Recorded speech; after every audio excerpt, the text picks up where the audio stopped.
homme de San Paolo, qui conclut, et Ignacio, pourquoi je devais aller parler, figurez-vous, comme ce soir. Mais j'ai bien compris, parce que je suis moi-même un connaisseur de ce genre de circonstances, que personne ne parlerait, évidemment.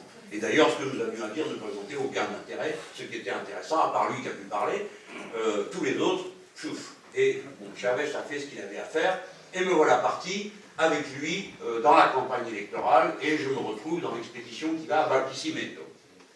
Et dans l'avion, on me fait asseoir à la place qui porte bonheur, je préfère vous prévenir, c'est en face de Chavez, le siège sur lequel s'est assis Evo Morales, Rafael Correa. Et on me dit, toi tu t'assois là parce que ça porte chance. C'est pas fini. Là-dessus, on arrive à Barquisimeto et il y a deux bus collés l'un contre l'autre. Et bon, devant Chavez, et ce qui n'était pas prévu, c'est que la foule l'a attendu depuis l'aéroport. Donc de l'aéroport jusqu'à la tribune, 2 km, 1h 3/4 pour faire le chemin, et les gens... Et nous avons été à cet endroit paroxystique, les Vénézuéliens sont comme nous tous, hein. Quand ça passe, donc tout le monde se met à crier. Mais nous, on était sur le bus qui recevait les cris. Et on a donc été au paroxysme de la tension politique pendant 1h 3/4. Voilà, il avait été malade. Et nous voici tous les deux à regarder ça, et moi je scrutais autant que je pouvais. Et je voyais des gens, visiblement c'était comme cara morenas. Eso es un signo de clase, ¿no? Muchísimos, pero todos con dientes, con gafas y de scotch, vestido limpio, camisa roja, todos, gritando consignas políticas, y no Chávez, Chávez, como hacen en Argentina, perdón por los argentinos, pero bien. Là, somos socialistas, bajo el imperialismo, todo. Y pasamos así. Bien, on passe, et celui-ci, à côté de moi, et au bout d'un moment, je le regarde, je ne le reconnais plus. Il avait une casquette rouge, je ne sais pas la casquette qu'il avait figurée. C'est cette ambiance qu'on a sentie.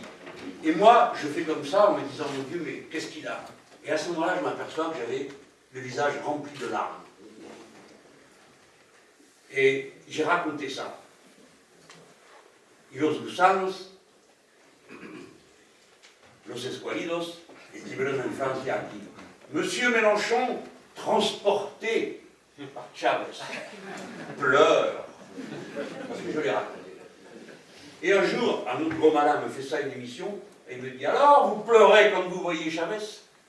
Je lui dis non. Vous pleurez dans les matchs de foot, moi, je pleure quand les pauvres viennent crier des consignes socialistes. À chacun ses larmes. Et ces gens, à Barcelone, on se tenait tous les deux parce que lui, il est plus habitué que moi. Mais moi, c'était la première fois que je voyais ça. On arrive sur l'estrade et maintenant on marquait tout ça dans nos carnets. Chavez a dit, en arrivant, aux gens qui étaient là, « Yo soy melenchonista ». Et moi, je lui ai dit, « Disculpe, presidente, me llamaron el pequeño Chavez ». Et elle me disait, oh, disculpe, je ne voulais pas vous nuire. Mais pas du tout. Ma question, c'est pourquoi petit? Et voilà la réplique de Chavez.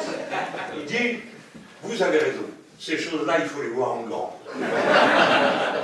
Voilà, le 14 juillet. Non, mais si, j'ai passé ma vie à la tribune. Comme il y avait un Français à la tribune, et que vous savez, je suis patriote et fou amoureux de la grande révolution de 89, le président Chavez m'a fait l'honneur, en réceptionnant les cadets, justement, d'évoquer la figure de Miranda, qui est mort en 14 juillet, qui a combattu dans nos armées, puisque son nom est sur l'arc de triomphe, vous le savez tous, à la bataille de Valmy, bataille décisive et constitutive de l'identité du peuple français. Mais il faut que je finisse, je termine sur la tribune. Après qu'il ait dit qu'il était mélenchoniste, nous voilà à le regarder et à suivre. Et alors là, bon, j'ai appris à faire des discours d'un genre nouveau en le regardant faire. Mais j'avais déjà la campagne dans les votes. Après, j'ai continué. Parfois, il prend des jumelles, il regarde au fond, et il dit, je vous reconnais, vous, de la vache, pas quelle blague. Et après, il dit, ¿Y quién tiene aquí su libreta? Levante la mano, por favor. La libreta, c'est pour préparer le vote. Il fallait que chacun marque 10 personnes. D'accord? Alors, il regarde, il y a des gens qui se Usted, venga. Et il vient, c'est une brave dame, et dit, comandante, yo tengo una libreta. Et il commence à dire, el señor Pepe Cardona, ese es el vecino, lo vemos con mi hijo, y explica todo. Et voyez-vous, je suis un leader politique. Ce que je lui ai vu faire là, c'est faire expliquer par quelqu'un comment on s'y prenait plutôt que de lui expliquer ce qu'il fallait faire. C'est extraordinaire. Une femme du commun du peuple. Il a fini avec ça, il se tourne, il dit « C'est toi le maire ?» dit-il à une femme qui était là. Alors elle dit « Oui, commandant, bien sûr. » Il lui dit « Mais tu sais que quand il pleut, il faut que l'eau s'en aille dans les égouts ?»« Oui, oui, commandant. Alors là, pourquoi elle s'en va pas ?» Au gouverneur, il lui dit « Tu sais que quand ça pleut, la ligne se coupe, hein, tu le sais, toi, ça? Oui, tu sais qu'il n'y a plus d'électricité. » Il dit « Non, tu le sais pas. Tu t'occupes pas de ta maison. » Et alors à ce moment-là, une chose énorme, tous les gens qui étaient là, assis, que se gobierna, assis, que se gobierna. Bon, c'est une chose, c'est la pédagogie de masse de la révolution populaire. C'est pas une théorie exposée. Le mouvement même du discours est inclusif et participe de la construction de la conscience révolutionnaire. Voilà ce que j'ai appris en regardant faire. Bon, après, j'ai réussi à pas rater l'avion, donc le reste de l'histoire, quelqu'un d'autre le racontera, parce que sinon...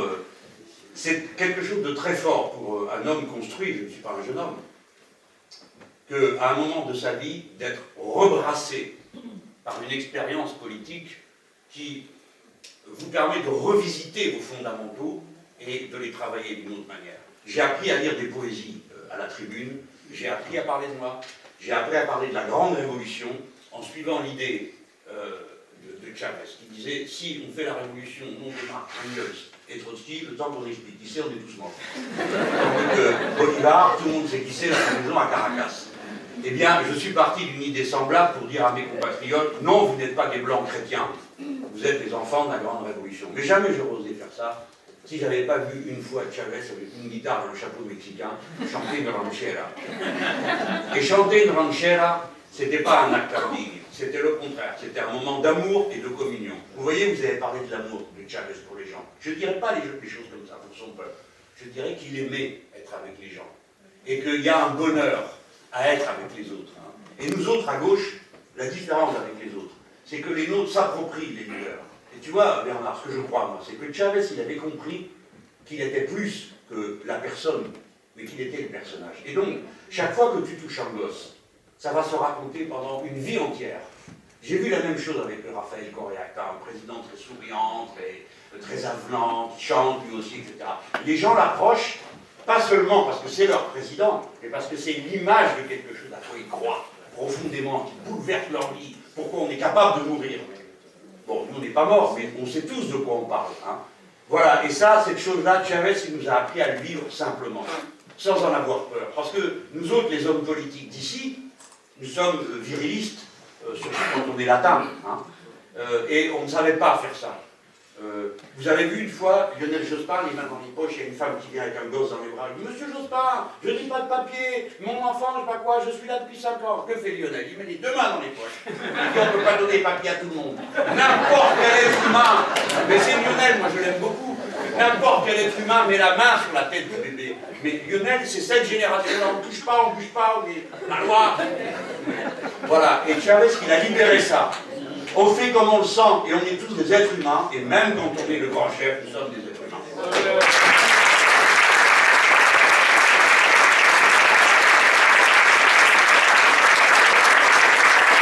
Merci Jean-Luc. Je vais appeler à tribune Témir Porras. Lorsque Chavez a été élu la première fois en 98, je crois que Témir devait avoir